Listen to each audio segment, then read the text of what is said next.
Okay, this is Richie from the Metal Cell podcast. First of all, I'm going to shout out to our main sponsors, which is Rising Suns, the award-winning brewery in Cork. Do drop in for some lovely beers if you're around the city at any stage. So I'd like to welcome Jamie from Razor Sharp Dead Blizzard. How are you, man?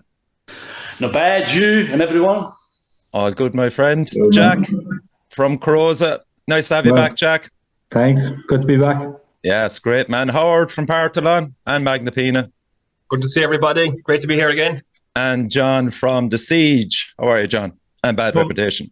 No complaints. Thanks for having me on again. Yes, it's great. We're here to celebrate another Siege on the horizon next Sunday for everybody that maybe people fucking don't know. I'm not sure anymore. Jesus Christ. Living under a rock if you don't know about that. Yes, now. exactly. And rocking my 2010 Siege t-shirt. Oh my God, that is vintage, all right. Yeah. I have the purple one. I'm not sure what year that is, John.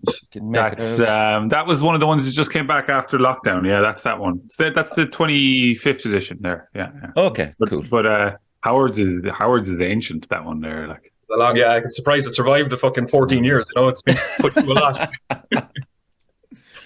So, lads, with it on the horizon and everything, let's just do maybe a catch-up in relation to two of the bands that are playing on next Sunday. Jamie, Razor Sharp Dead Blizzard, what's the crack with you, my friend? Are you looking forward to coming over to Ireland again?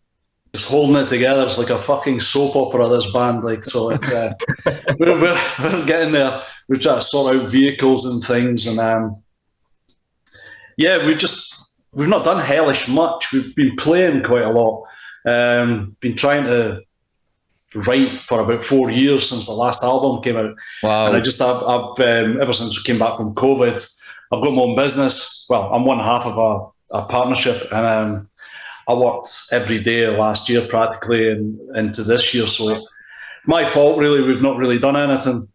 Okay. And I know Daz had changed jobs and various things and stuff. I'm making up excuses, but we just didn't have the time to do much. But we've got some good stuff kicking about, but we've been playing some really good shows. It's been good fun. We played up in Inverness, which was bizarre. In a way, we were thinking, we were told we've got a 20-minute set, and I was like, for fuck's sake, we're driving 4 fucking hours, paying for hotels and that for a 20-minute fucking set. And it's like sensibilities, you think, why? Yeah. But you have to play everything, whether you play to no one, a couple of people, you play these shows.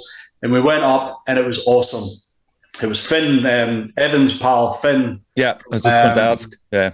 I think they played the last Siege and they're fantastic.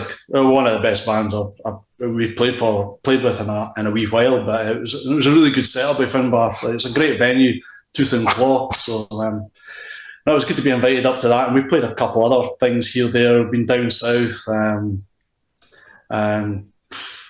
that's all I can report. Really, we're not exactly the most exciting. But you're playing Cork, aren't you? The day before Siege? Yeah. We're back to Cork. It had to be the true capital of Ireland, as I keep getting informed. In fact, we're severely outnumbered, John. Yeah, severely. Yeah, that's why we keep it quiet. Yeah. We're stopping in Dublin on Friday night. We're tried so hard to get something on the Friday night. We tried James in Belfast. He tried to find stuff with who else? Kev Kirwan, that used to do gigs. He said we remain good friends with him. He's responsible really for us getting over to Ireland in the first place, himself and Oran. So we always kept in touch with him, and he said to just get up in touch with him to try and sort out some shows elsewhere. So we tried Belfast with him as well. Dublin, but there's nothing going on. So we're flogging a dead horse, and Kev just says, "Well, I just go out in a piss in Dublin." I was like, "I'll just fucking remortgage the house then, won't I?" Jesus Christ. So we're stopping at Kev's 1-bedroom flat on the Friday night. Okay. And then drinking in Cork, it's much cheaper, you know. Yeah. Well, that's where it'll be done, really. So, so we're stopping in Limerick on Saturday and Sunday night. So we're rock into Limerick on the day before. We're going to drive down to Cork and drive back up to Limerick after it. because just trying to get accommodation was just like, fuck. It's mental, yeah. Cork is just so expensive as well. I mean, everywhere was the same. We've got friends that work in hotels and stuff, and friends and family rates were not making any difference really. So it's, and everything was in Dublin. There was the hotels that they worked for. So, but. Where are you staying in Limerick, Jamie? Was it the Castleroy Hotel? Castletroy. It's about 2 miles away or 3 miles away or something. I have no idea. Yeah. The Castletroy Park Hotel, I believe. sorry, the Park Hotel. Has it got a swimming pool and a You will spa? address me by my proper title. So, yeah, that's where we're staying. And That is a nice hotel. It You is. posh It bucks. is. Yeah. I actually stayed there for the Emerald Rundle show, John, when the bad rep one Yeah. last summer. We stayed in Castletroy Hotel. It's a fucking nice hotel. It really is. You can get some afternoon That's tea good there to- if you want some small. Yeah, afternoon teas. It's at a budget cost as well, and they've got a good bar menu, and there's a little restaurant in there and cafe. Small and scones. Yeah, you got some small Leisure. scones. small scones. Great spot.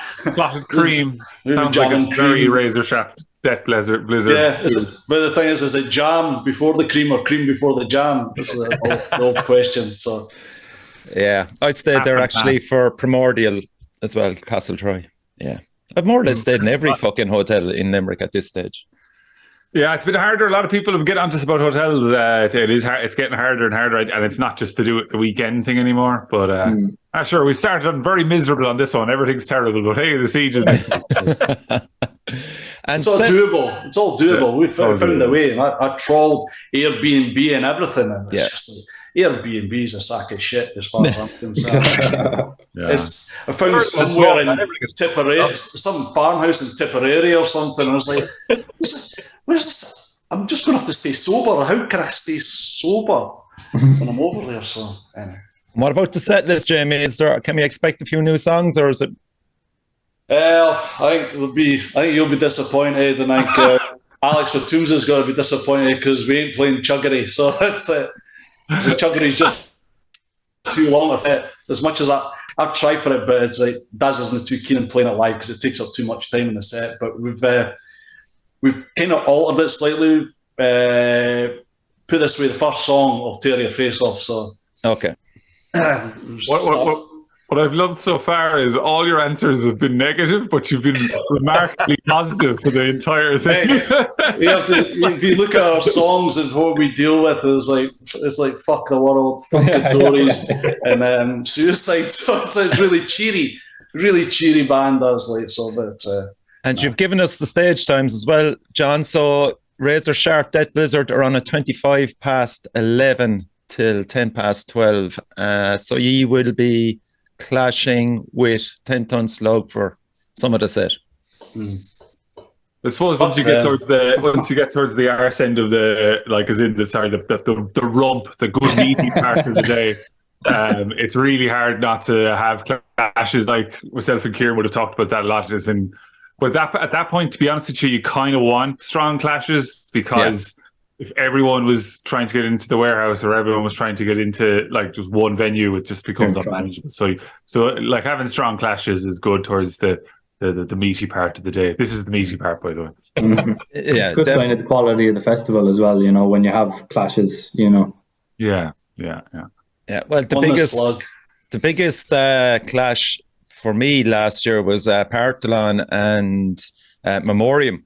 Oh, yeah. Kind of worked out pretty, like John was saying, though. I think it worked out pretty good because as soon as Memoriam came off stage, I mean, the flood that came into our set from it was fantastic to watch. It's pretty cool. Yeah, it was. And sure, look, I gave that as the performance of the year, live performance for Partholon. But I think it's a credit to the Siege that you can have these kind of clashes, and it's a good problem to have, really, isn't it? Like, you don't want some band missing out because Memoriam are playing down on the main stage and you've got an unknown band upstairs with 20 people watching them. It's nice to kind of have people split. I like that myself when I go to the festival. You go to Roadburn, for example, with 3 bands on that you want to see, and you might spread across the 3 or just get sucked into one of them. It's a good problem to have. It's a sign of quality with the Siege, I think. We go back to Roadburn. I'm so annoyed with myself. I usually go for 4 days. And I've completely cocked it up because last year in the Sunday we stayed with a friend in Tilburg and sat in the garden in the sun all day. We didn't do anything. I thought, I'm not getting the Sunday ticket this year. Who the fuck's playing? The one thing I wanted to see Cave In playing Heavy Pendulum, and I'm going to miss it. And I was like, what a dick. What a dick. I think you yourself in the foot.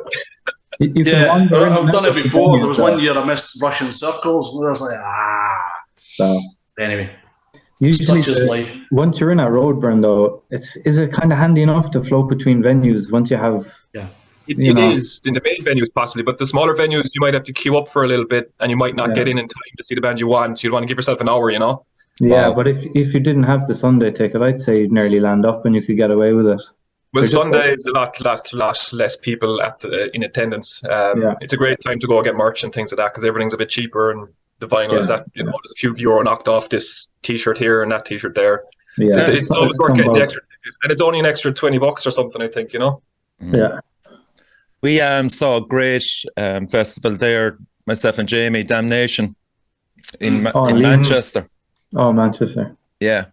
So I've just noticed we're talking about the wrong fucking festival here, guys. Yeah, I'm leading it. The barometer of quality that we're comparing the Siege with Roadburn. That's where these lads are heading, you know. Yes, yeah. The barometer of quality to be aspiring to, and the lads are well on the way, if not surpassing it. It's the best independent festival in the fucking continent. Well, the way I see it is like the Siege is up. I've never been. We were booked for 2020. Obviously, that never happened. But I just see it as up there with your Roadburns, Damnation, Dunk Festival, and all these things. I just see the lineups that come up every year. There was one year Herder for Holland were playing. I saw them playing at the tiny wee venue at Roadburn. Absolute phenomenal band. Fantastic. I would love to have seen that. And I've heard so many good stories with guys in Kingwich, Dog Tire, Sapien, and that from Edinburgh playing. Everybody says it's great. I don't want to blow smoke up your arse, John. That's like when you can walk. I generally don't know how to respond. I'd prefer if you were giving out, then I know how to respond. So I'm just like, thanks. But why I brought up Damnation, John, is that, what's his name? Gav from Damnation. I don't know, did you see that or not, John? He came out strongly defending Damnation for not charging bands a fee for their merch. Yeah. And we're in the same boat there. I think it's appalling, to be honest. It's because I think you forget about it for large swaths of time there because they're like, oh yeah, these bands are just touring England, touring Europe. But 70-75% of the venues are doing this. They are charging commission on merchandise. And like when we fill in the advance sheets for all the tours we get, and it says it doesn't say is there commission, it says what's the commission. Now it used to say is there commission, and we're just like 0%, and then they're like, this is fantastic, and I'm like, well, why would we charge? And now that's because Dolan's is an independent venue, and they're kind of few and far between. It's generally the chain venues that are have commission on them, but that's not defending it either. But up 25% commission. Crazy, man. Shocking. Ludicrous. And that's why you're wondering why certain things like hoodies are like 80 quid at these big tours. You're like, well, they're probably trying to bump up to get the commission and still afford the price of the hoodie. Like, so. Yeah. Yeah, it's good to see a lot of bands taking a stand against it publicly and socially and saying, look, we're not fucking selling t-shirts. There's no choice, Richie, that's the thing. It's not even about taking a stand. It's just there's no choice. Bands can't fucking exist with those sorts of restrictions or fucking percentages put on top of everything. It'll just break it. It's the difference between getting to the next show or not. This Siege is a great example in terms of percentage of sales for a band, an Irish band, let's say, that's just playing Ireland a lot, and they play the Siege, and guaranteed they're going to spend 50% of their merch for that year is being sold at the Siege. Yeah. If you're going to charge 25% down on top of that, you're fucked. You know? So bands don't have a choice. They have to come out and say something and stand up against it because it's not sustainable. And fuck that. It has to be the big bands as well, doesn't it, Howard? Because like you're saying, they have to lead the way. Bands that are grafting won't get booked again if they're kind of I suppose arsey about it. Yeah. Like there's a case of a fairly big band I went to see a few years ago, and they did that thing where they refused to sell it inside the venue, but they could get away with saying we're selling it in the van outside. For a new band coming up, you really are trying to catch people in the moment, and that's like, so you get that at the Siege. Somebody's coming out and they go, who's the band that just played in there? And you go, that's this band, and they'll buy something then, and you lose that momentum if you don't have merch within a stumble of where they're playing. Yeah. Like, look, I've often come home for a show and went, I've spent way too much money on merch, but I'm sure the band are delighted. And that's, you are trying to get that, and it's the feel good factor of supporting bands, particularly at the Siege. I think a lot of people from 7-8 p.m. when they realise they've got in for free, they're getting all this crack for free, and like a large majority of the Irish bands and some of the foreign bands are playing for either for free or for petrol money.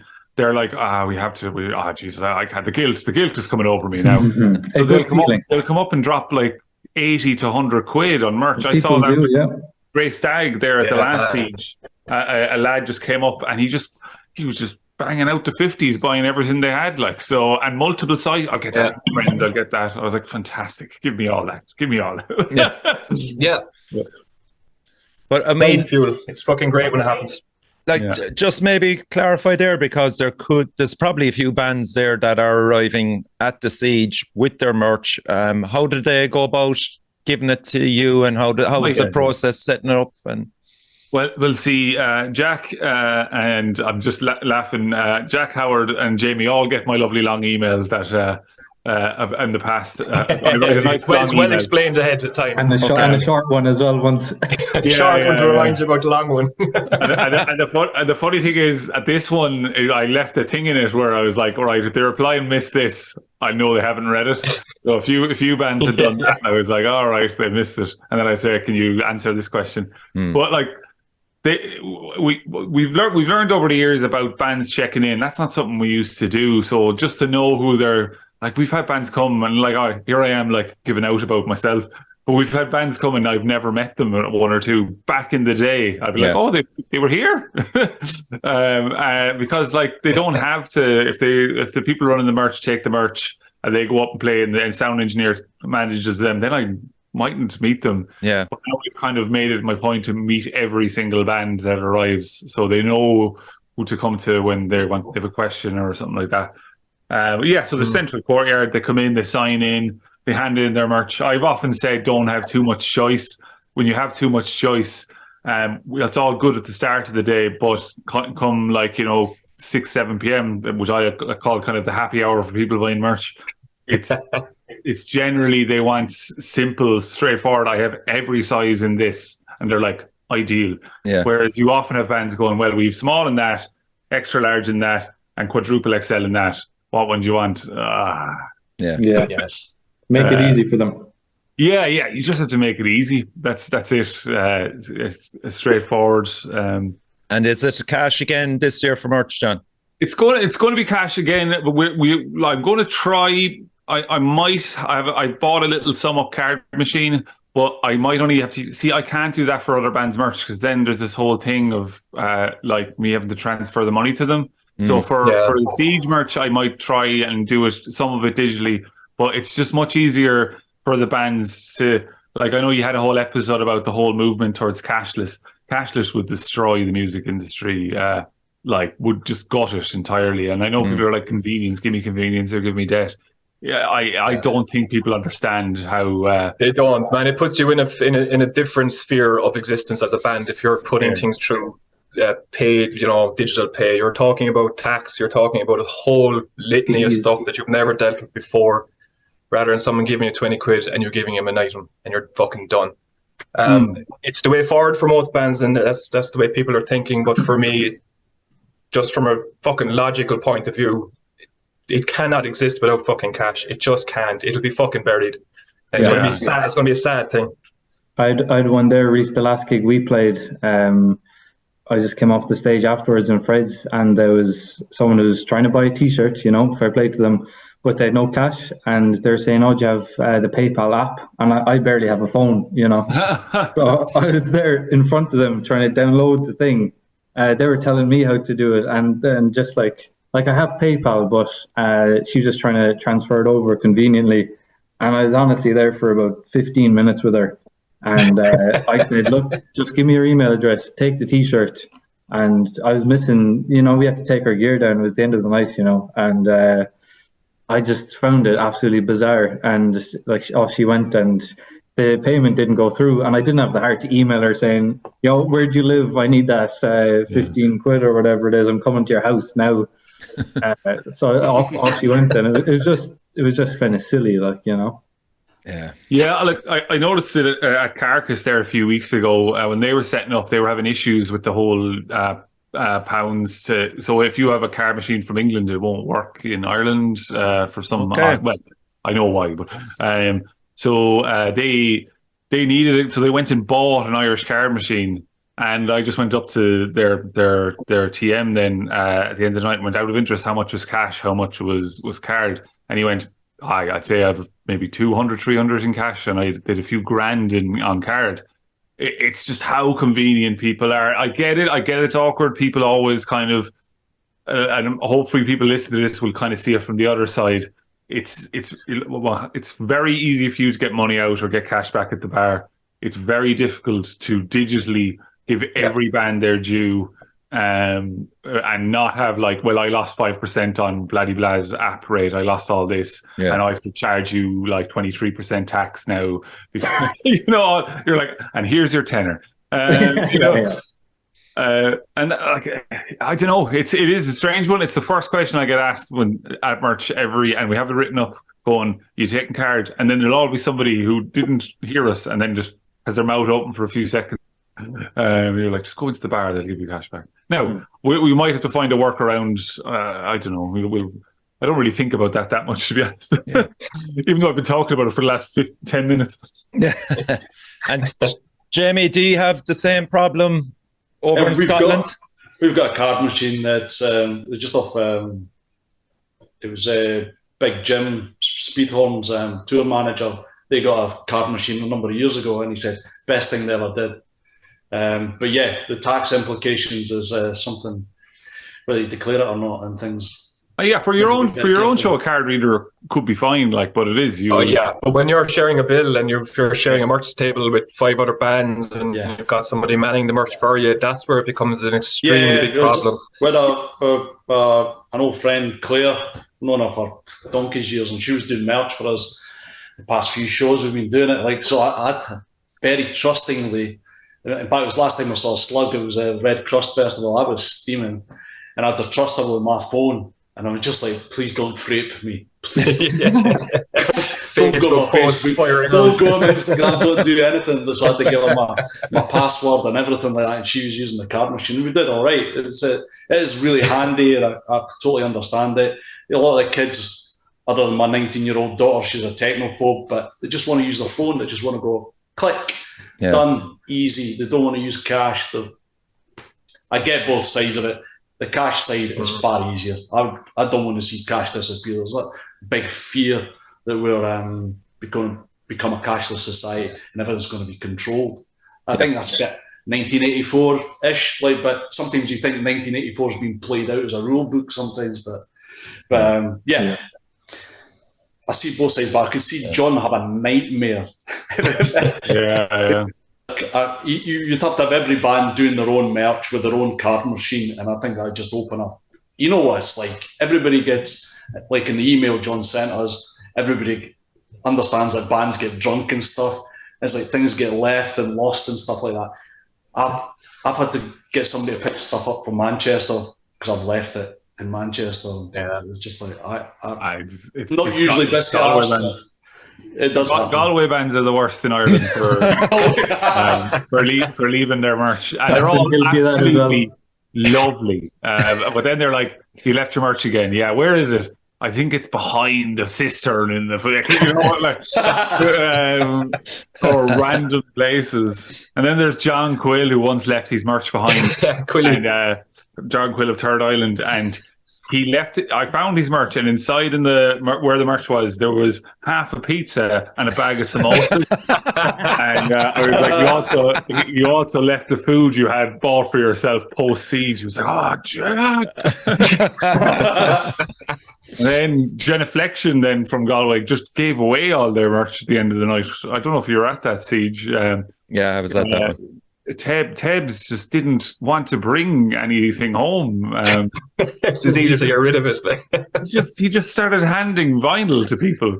And I went, That's and right. he was Yeah. like, Yeah. There you go. I was like, all right. And he was walking around the smoking area, giving it. He said, none left. And I went, that's wow.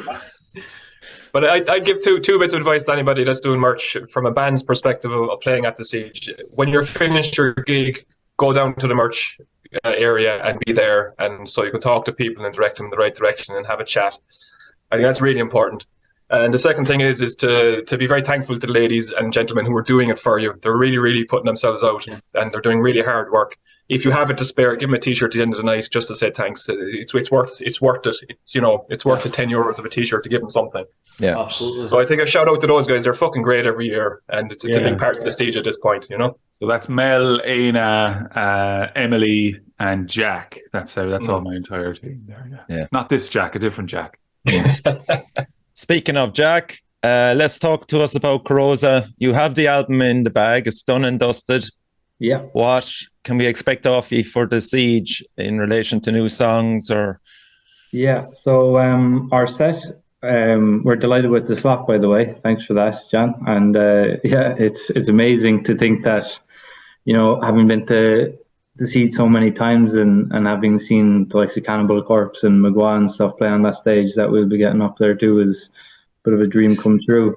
And then the fact that the other stages kind of wrap up by that time and people will be filtering in, and it's just the dream slot. Like I checked my phone the first thing that morning and I was like, the warehouse has to be out the back or out in the shipping yard somewhere or something. It can't be the main stage. So delighted with that. But so we're going to just roll out the new album and play it in full. Wow. Okay, class. So the plan was to have it out by now, and then it would have made more sense to release it and play the full thing here. But we filmed a music video recently in the MMXXIII UCC, and it's a 10-minute song music video with the big room and drone shots and all the rest of it. So with the editing of that, it's just taking a bit longer, and there's no point in rushing it.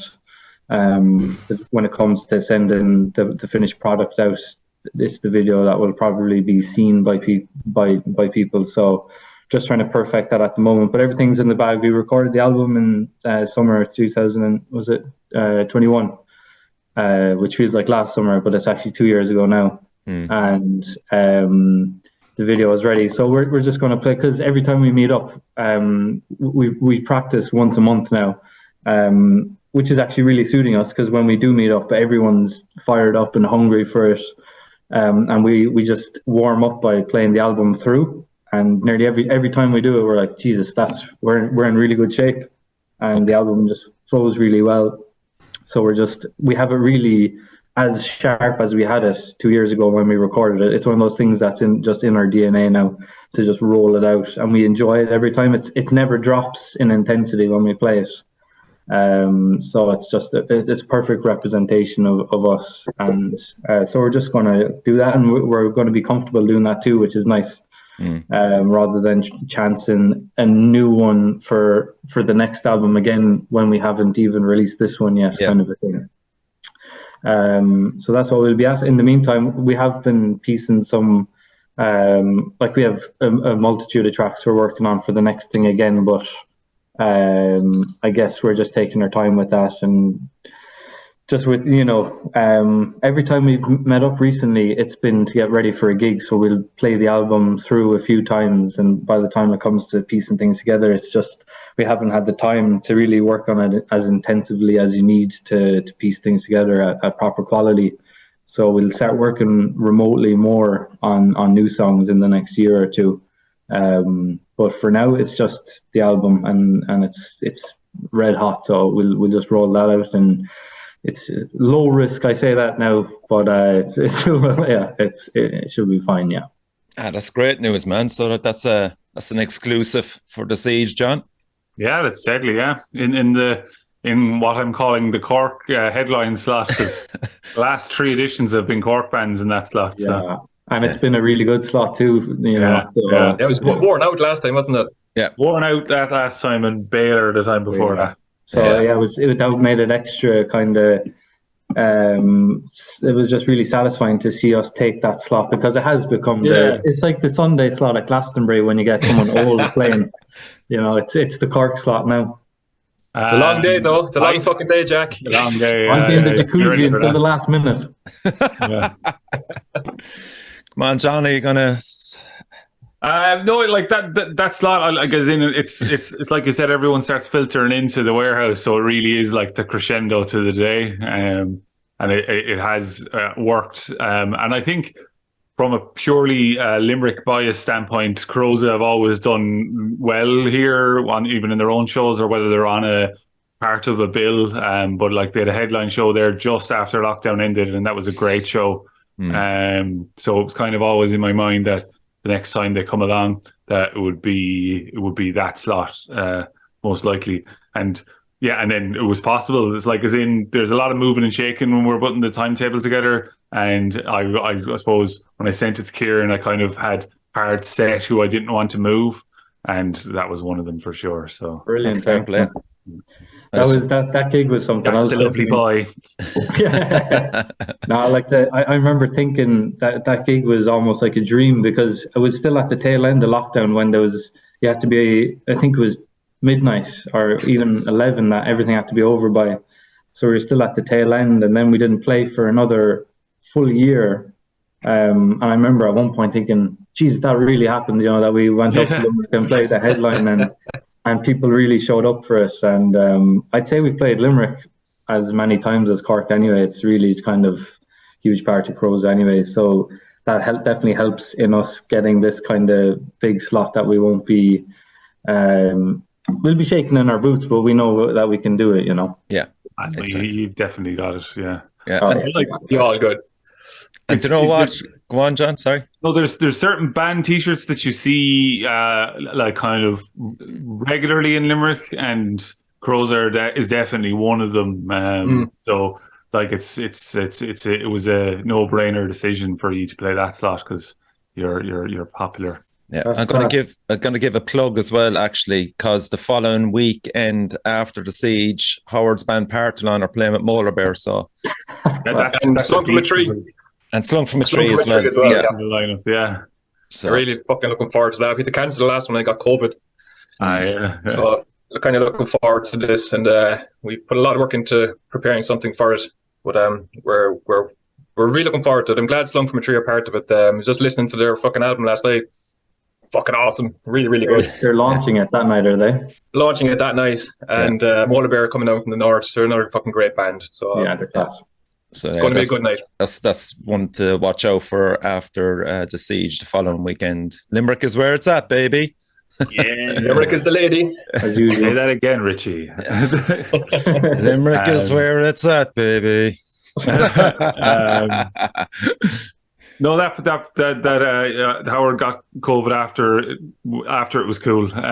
So I like that gig. When I normally, when we like have to postpone a big gig, we get lots of messages. But I suppose a credit to you, Howard, that when we postponed that, people were like genuinely like put out, which I like.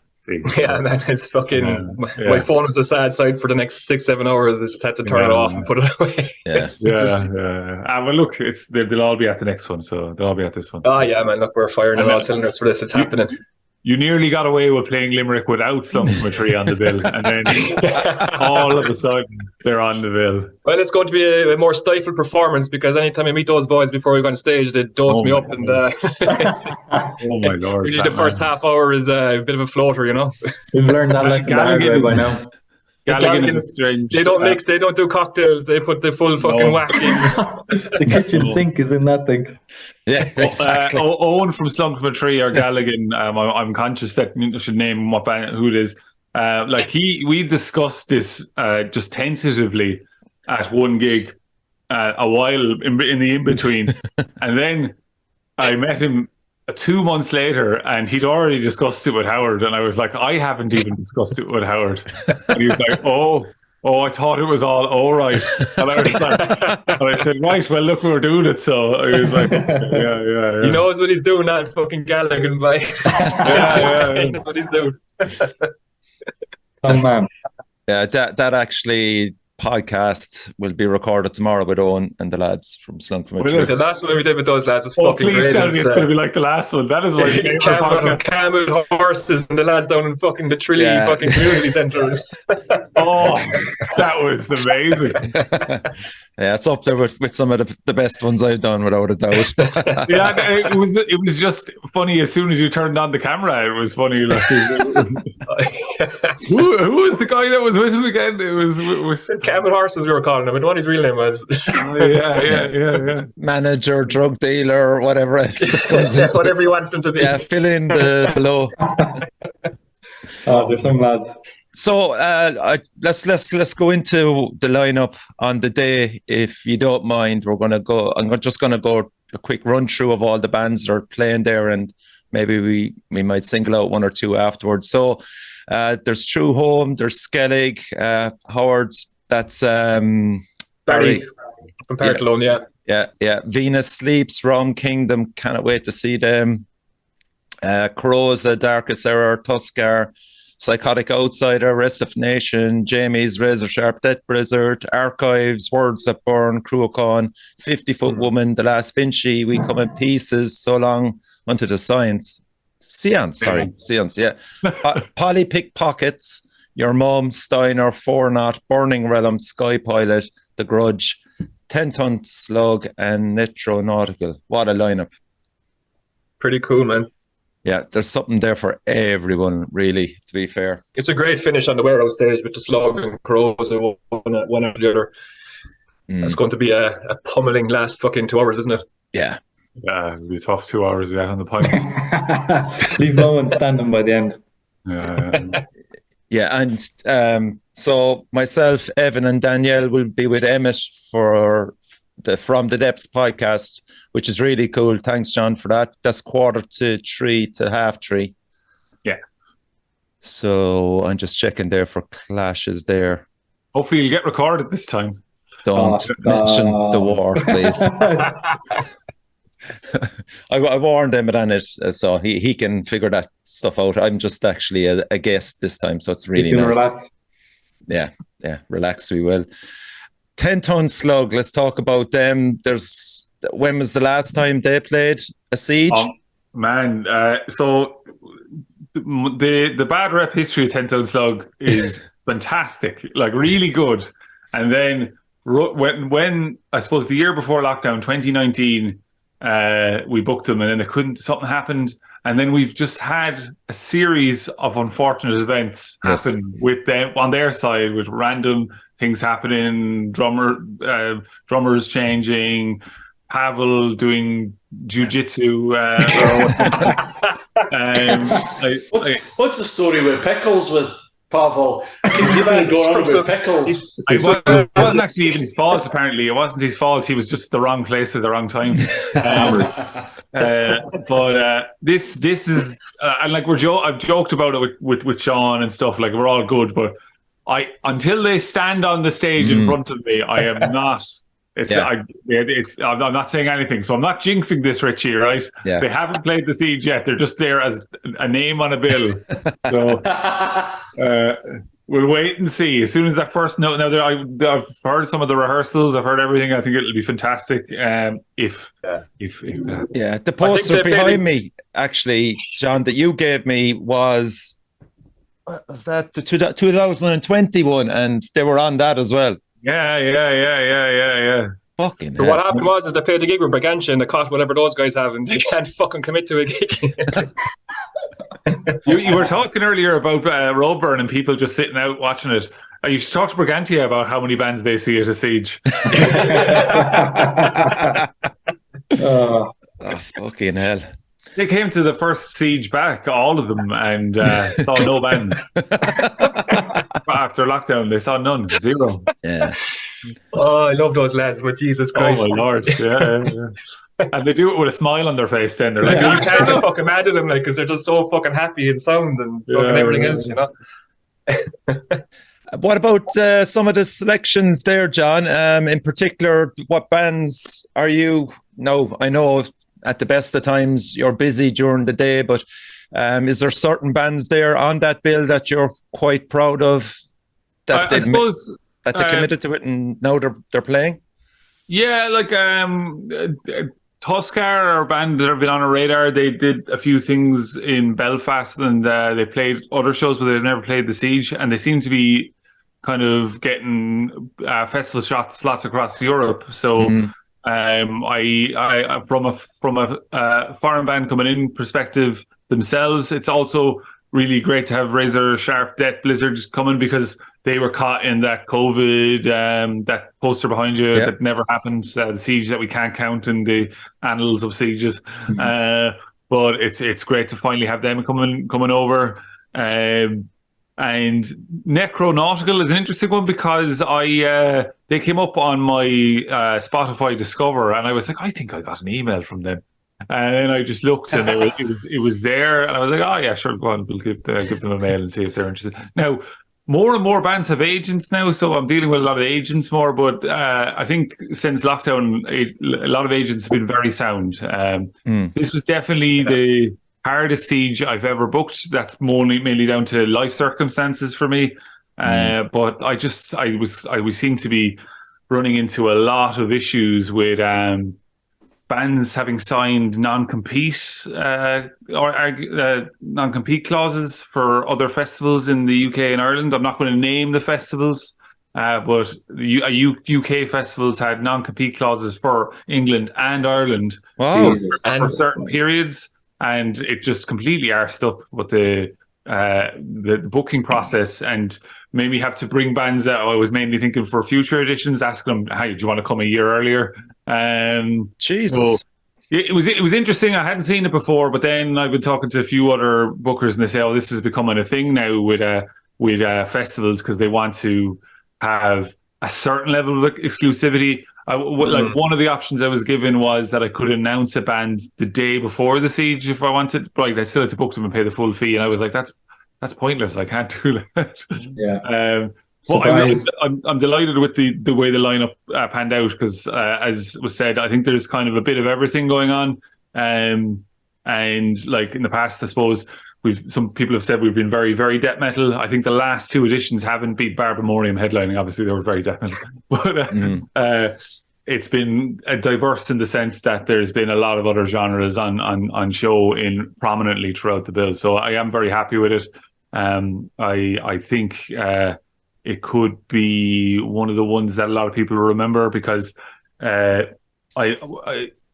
every now and again there's a siege like this where I get loads of mails from younger people that have never gone to a siege asking me questions about it, and they kind of come in 3 or 4 year cycles. And I've had it with this one. I've had a lot of people going, okay, well, I'm coming, I'm 16, what we're like really nervous about, like, as in, will I see these bands? And I'm like, oh yeah, you'll see loads of bands. Yeah. Amazing. So I think there is this one could be a good introduction to a lot of bands for the younger heavy metalers. That's great. Heavy metalers. Yeah, and there's actually, John, as well, there's quite a few bands on that have released albums, that are in the process of releasing albums. So a lot of them can do justice to their release. I mean, I'm looking here at The Last Vinci. They released one. What else? True Home have an album out now at the moment. Rum Kingdom have an album out. Rum Kingdom, there you go. I'm looking forward to them. Cruachan have one coming out, or it's out actually. Words That Burn. There's probably Steiner have an EP out. So it's going to be great for a lot of these bands to actually be hitting that stage and playing what they've just released. Definitely, yeah. And there's a few bands there that have never played Limerick before, which is nice. And from a geography perspective, I think it covers a nice area as well. Like I definitely focus on the foreign bands coming in. I think that's at the risk of, the last time I did one of these, somebody came up to me at the siege and went, "You didn't give my band a shout out." I was like, right. So I'm not going to go through 20 plus Irish bands. They're all lovely, and they wouldn't be on the stage if we didn't want them there. Exactly. So. Yeah. Now, one thing that has come up a few times in discussing the past siege, and I just want to bring it up to you, was the fact that moshing wasn't encouraged. Okay. Yeah. Maybe could you give us a kind of what to expect for this Sunday? No, it's been fine. Moshing itself is fine, and having fun is fine. It's just that there was an issue a few years ago, and I'm not sure if we talked about it on the podcast. We did talk about it, John. Yeah, we did. Yeah. So that issue still remains in the back of the proprietors' minds. Okay. Because it was just unfair that they were kind of caught up in that. So they are a bit more vigilant. It's the throwing of people around that don't want to be thrown around is basically what can't happen. And there'll be 2 or 3 incidents of that happening, because you see it yourself. If you're ever watching a crowd, there's always that arsehole that says, this person isn't moshing and they really should be. I'm just going to drag them. And you're like, okay. So that's not allowed. That's basically the thing. If somebody doesn't want to be involved in the thing, they will be stopped being But other than that, sure, we've had lots of metal roll through towns. There was pits at Carcass. Generally, if it's a fully compliant, we're all here for the same reason, and we're not going to be coming back afterwards saying I hurt my boo-boo, I have a boo-boo in my toe. Look, it's such a weird thing, because technically it shouldn't be allowed anywhere. That's the truth of the matter. If you were to go to anyone, they'd be like, what? You're not insured for that, Yeah. But then I hear bands like the Scratcher have it as a part of their show now. They have a circle pit thing. They do a circle pit to trad. So it's kind of, I don't know, there's a little bit of taboo about it. At this stage, siege regulars are familiar with the security there. They generally have a bit of banter off them. Podge, aka Bald Danzig, he's generally sound. And he'll rule the roost and stuff around like that. It's become a bit of a thing, isn't it? I'm seeing a lot of photographs of the security at Dublin's while the gigs are going on, and their reactions to what's going on. Oh well, that was that's the one from the last siege. Yeah. And I actually forget his name, and he is lovely. I know the guy, and he's fucking sound. They're all sound, in fairness. He got brought in, and it was during that one metal dead soul, or one metal, or one black night out of existence. Yeah, that's it. Yeah. It is so good. The video, he just doesn't have a clue what's going on. It's amazing. A lot of people didn't. And people are going to try and root that out now, because it's just brilliant. It's worth watching. But there's another from the Carcass show as well a couple of weeks ago. Is there? Yeah, it's on Twitter. I think Tomas put it up, the songman. It's a fucking funny one.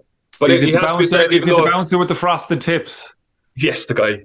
But it has to be said, though, about those things with the moshing and no mosh and stuff, it hasn't been palpable at the last couple of sieges that's a thing. I think most people respect the venue and the people involved in it, and don't push that boundary too much. We came close to not being able to do it. It was a real push to kind of get it back. And I was just in shock that somebody could be so ignorant about the whole thing. But they manage it well now. The last gig, it got out of control. It hasn't got out of control at a gig in a while, and the last time it did, they were in pretty quickly. It's generally when there's too much space around the mosh pit, that's when the problem is, because when you're like a fucking sardine, it's grand, you're like bumper carrying off everyone. But and we have to be conscious that the warehouse stage is solid concrete. It's not going to, you're not going to win in a fight against solid concrete. Well, at the last play, John, I was crowd surfing up the top of the lads there at one point with the guitar going, and the bouncer at the back just looked at me and he gave me a thumbs up. If you can generally tell if the vibe that's it. They literally are now vibe specialists. Yeah, so they can read the room very well, I find, and if there's a problem in there, they'll sniff it out too. The two bouncers that you're speaking of, the guy with the frosted tips and the other guy, are like just hired in for the event. They wouldn't be there that regularly. Right. So That'll I think explain the confused. they're a bit more kind of caught out by what's actually happening. Podge and Ali have seen it all before, so they're all grand about it. Yeah. That's basically all the questions that I wanted to cover with you, John. Who are you looking forward to at the siege, Richie?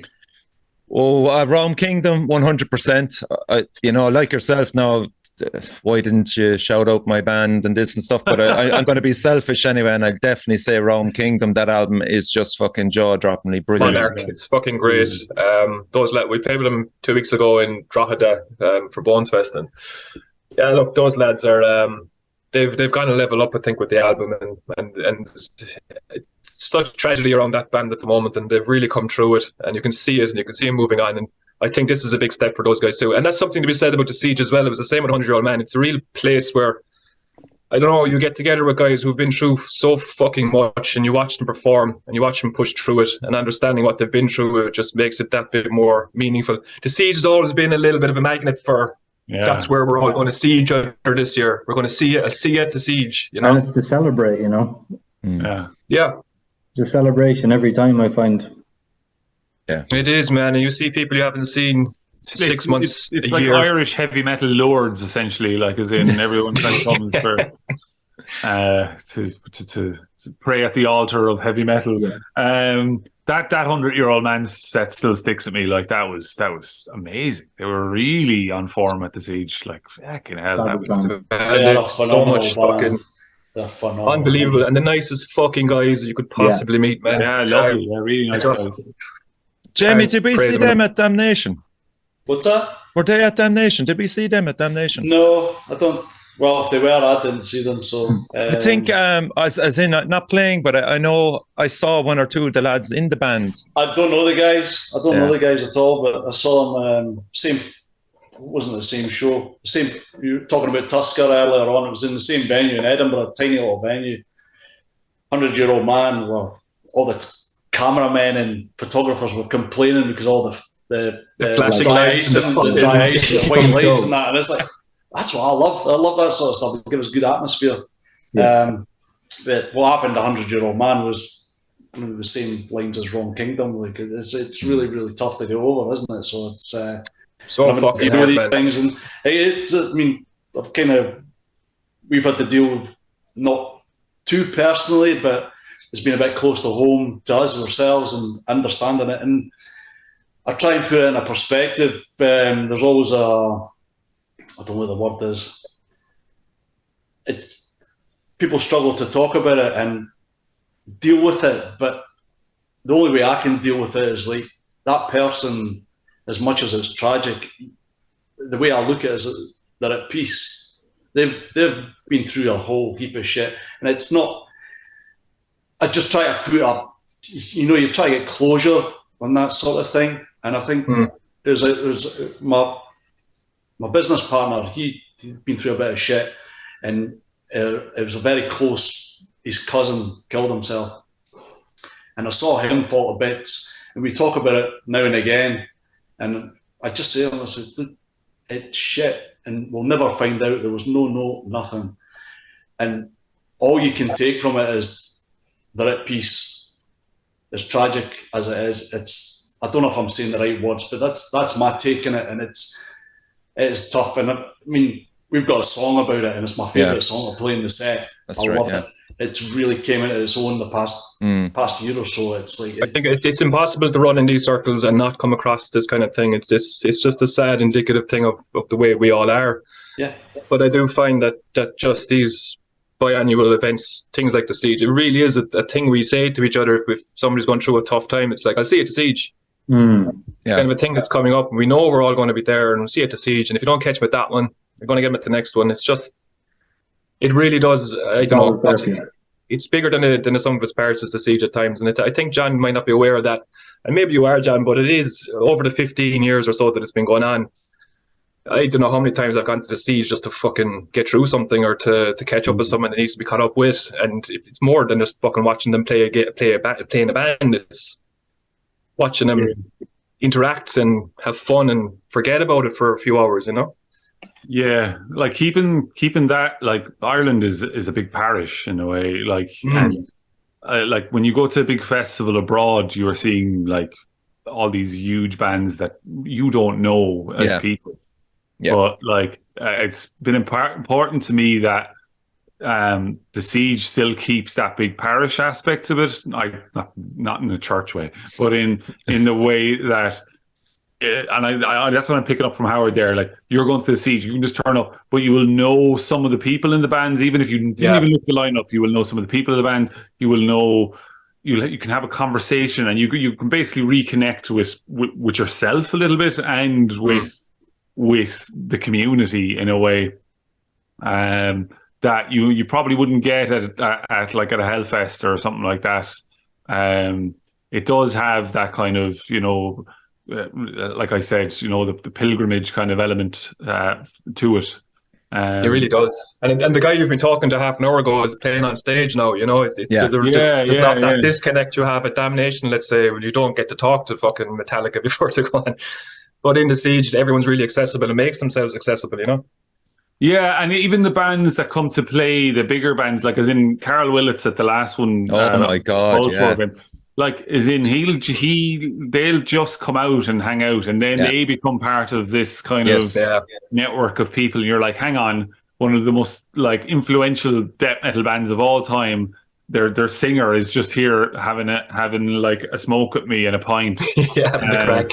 And like that's happened for many of the editions of the Siege. That happened for me, like for me particularly with Tribulation when they played. Like I kind of, in a certain extent, I don't like doing it, but I kind of deified them a tiny bit in my head.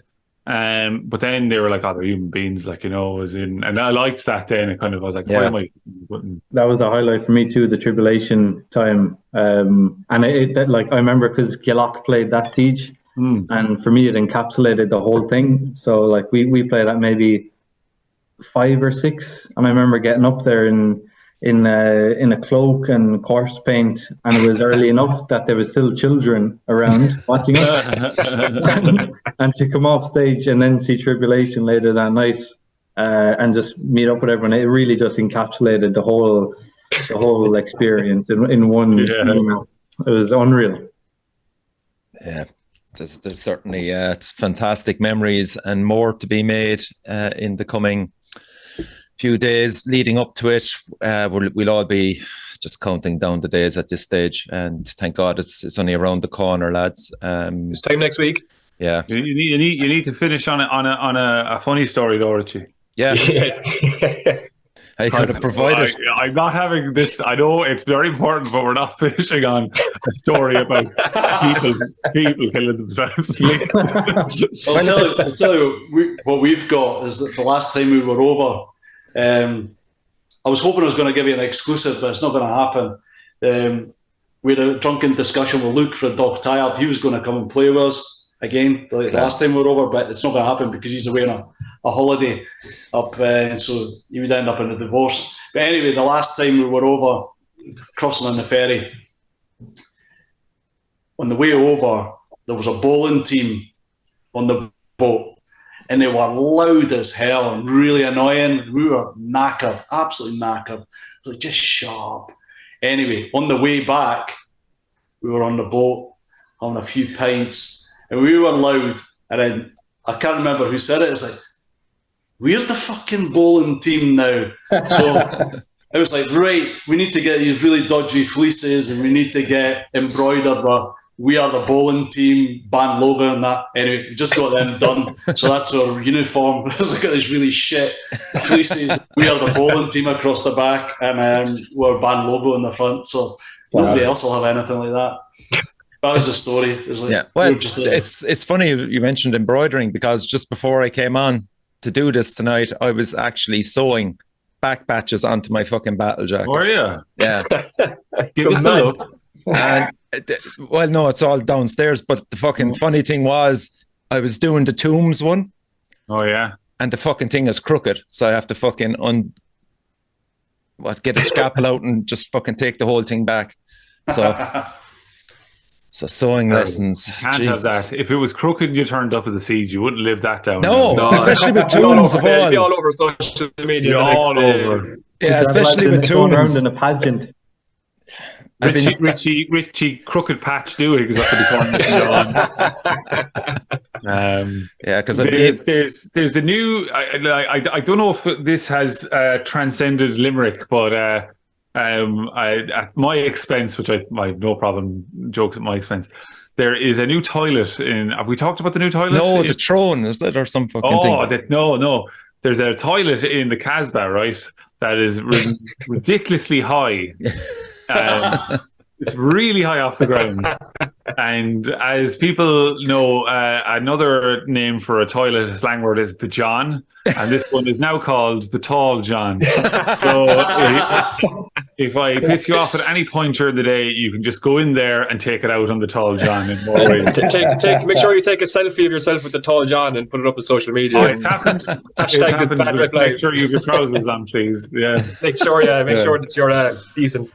And that's upstairs, is it? Is that where is it? No, it's in the Casbah. So it's in the Casbah. Okay. Yeah. So you can just at some point of the day, if you're at a loose end, you go, "Do you know what? I'm going to go visit the Tall John for an out picture." There you go. Yeah, and last year was brilliant as well. Evan was handing out communion bread. Yeah, it was another highlight. Fuck's sake, where he got? Did we ever find out how we got hold of that? It's Horrenda owned it. My God, they had it. Yeah, and it was gone off. It was gone off for I think about 2 or 3 years. So yeah. So that's it, I'd say, lads. We've had an hour here, and once again, we're all going to meet up next Sunday. You going, Howard, or are you? We're actually in the studio all weekend, but I think we're finished Sunday at about 5:30, 6, and where we're staying is actually kind of outside of Fermoy, Ballyhooly direction, so it's not far from. It's only about a 30-minute drive, so we'll be there at some point. Class. Just I don't know when it's going to be before 8. I want to catch the last Vinci. I think they're on at like 5:30 or 5:45. Last you'll be in time for Jamie and Jack's band as well. So. Well, yeah, I'll definitely fucking make that. It's I want to see Skellig as well. We're on a bit earlier. It's Barry's one-man black metal show. Barry was putting up all this stuff about already that, and I was like, I haven't told him what time he was on. He was like, we're on really early. We're on really early, and I was like, you've met Barry before, John. You know the story. Like, there's a video there on YouTube. I'd advise everybody to check it out. It's the Flippin' TV interview from 2010. Yeah. And you'll get an idea what Barry does. He dances to his own beat. There's no telling him what to do. he's very namaste these days, though. He's gone full vegan and full in that direction, and he's loving life. And it was the best thing for him, because otherwise he'd be fucking dead. there was a lad. He comes. Here we go back to death again. Jesus Christ! That was the direction he was going. Skellig played a show there last year. With Astralist and they were on Orbital, actually. Yeah. Ever Deadwood. Yeah. Skellig on yours as well. Yeah. It was that one. Yeah. And there was a lad who obviously just came with his friend, and he was like, heavy metal is Metallica. That's his like, he was arriving, and you could smell the lack of understanding of him as he came in the door, that he was so far out of his depth. And I think I forget the order of it is. I think Skellig did open, yeah. And I remember he was just standing there really awkward, and I was like, oh, I don't think he knows what's going to happen. And then Barry started doing these one-man drone based stuff. And I just said, I have to ask this young fella what he thought of it. And the young fella walked outside after it anyway, and I said, what's you that? He's like, are all the bands going to be like that? And I was like, I wish. And I went, no. Some of them have other members. And I was like, he's like, oh, okay. I thought it was going to be a full night of that. And I was like, so you didn't like it? He said, no, it was great. It was fantastic. Oh, so that's what you really enjoyed it. He's like, yeah. Oh, I just can't. I hope he's at this show. But, well, it's come a long way, because we're taking back to 10 years ago when Clitoral Defecation played in Baker's Place and the lads had a cockfight on stage, so things have improved dramatically. This is PG Barry 2023, like. When you did Five Will Die in Baker's Place once, and shout out to Shane Horan for this one, I had to run down to get chips in the chipper, and you were just going on stage. And I came back up with the chips for everyone. And I went, how much of Five Will Die have I missed? And he went, not much. Barry still has all his clothes on. So it was like, oh, I missed nothing. So, all right. Anyone watching, go see Skellig. They're there. It's one-man metal band. I was going to say, they're the band that, the one band that I want to see them. I've seen them a few times now. But it's the one band that stands out in my head that I'm like, I have to see Skellig, because it's unique. Yeah, there's a lot more punk at this one as well, which is pointed out. So Skellig is a nice antidote to that. Yeah, wipe the melody clean. Yeah, True Home as well, John.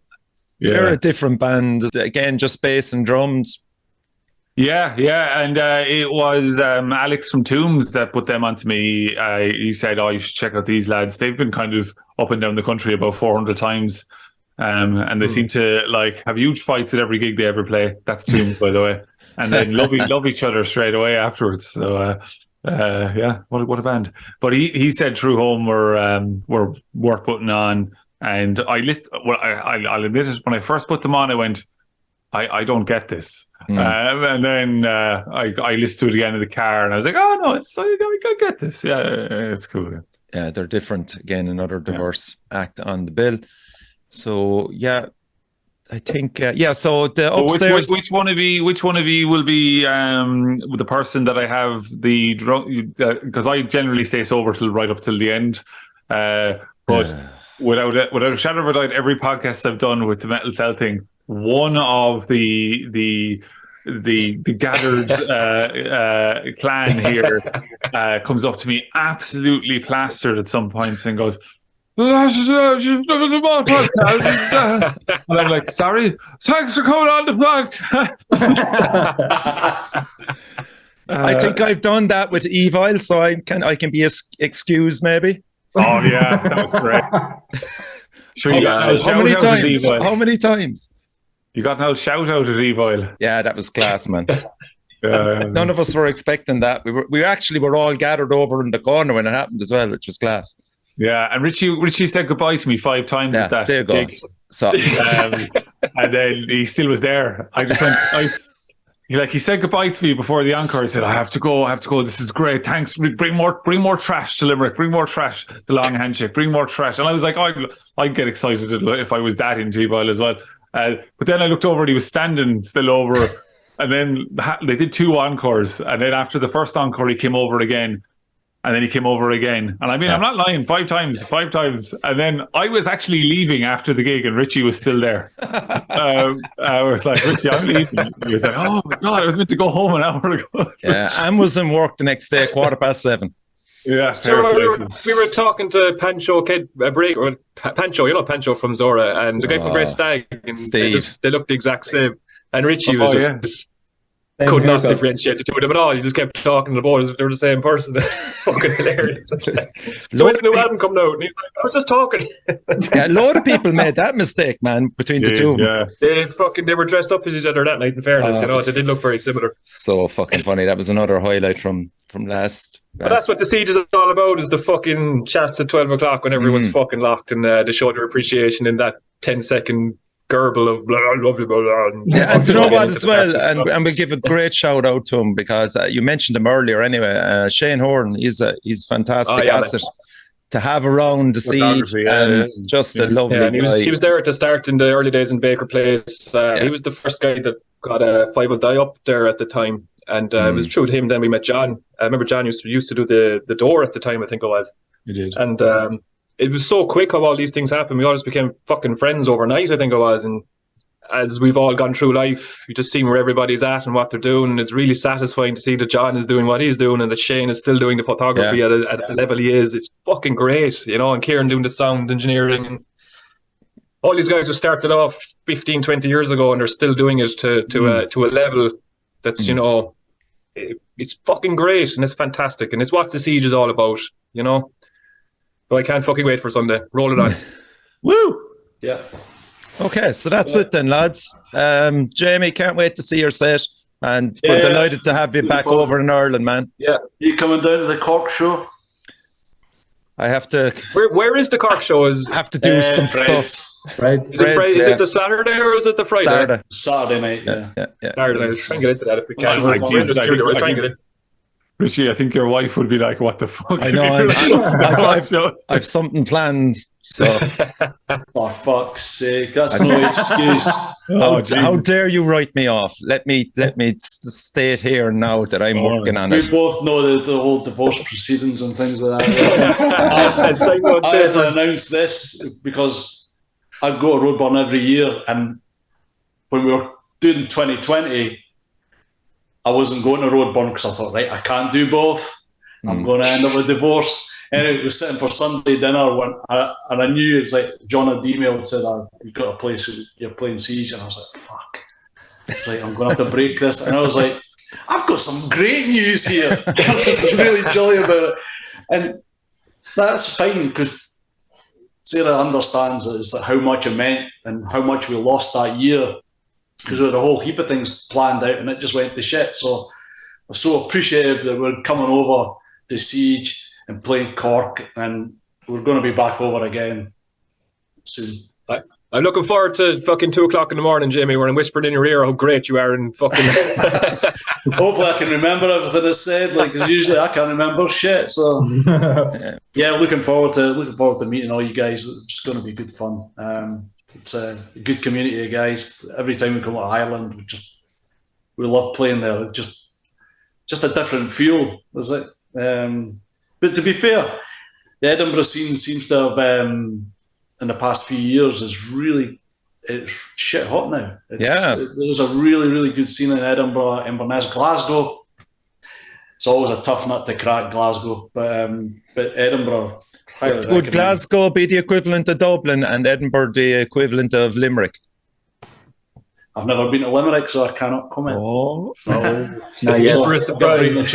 Maybe since you've been to Cork, then would Edinburgh be the equivalent of Cork? Was it, sorry, Edinburgh and Cork? Be the equivalent of Cork? The scene?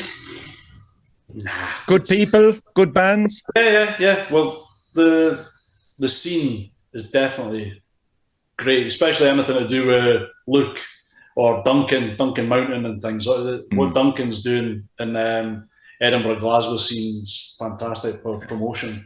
The bands he's bringing over and stuff. It's really breathed new life into the whole thing. Like, but I just feel that there's such a really good kinship with the Scots and the Irish anyway. And I've had a good few bands from Scotland on the show. And I mean, the King Rich guys are from Scotland, aren't they? They are, yeah. Well, they only live about 10 miles from me. In fact, Jamie broke his knee, and I was like, I bumped into him when I'd been to the horse racing. There was a works do, and I was at the horse races, and I ended up at Red Crust Festival, the Winter Warm or whatever it was, and I was steaming, absolutely steaming, and I was running from a train, and I was like, saw Jamie. All right, Jamie, how's it going? And I was like, Jamie, you need to help me. I've done something to my knee. He bust his fucking knee.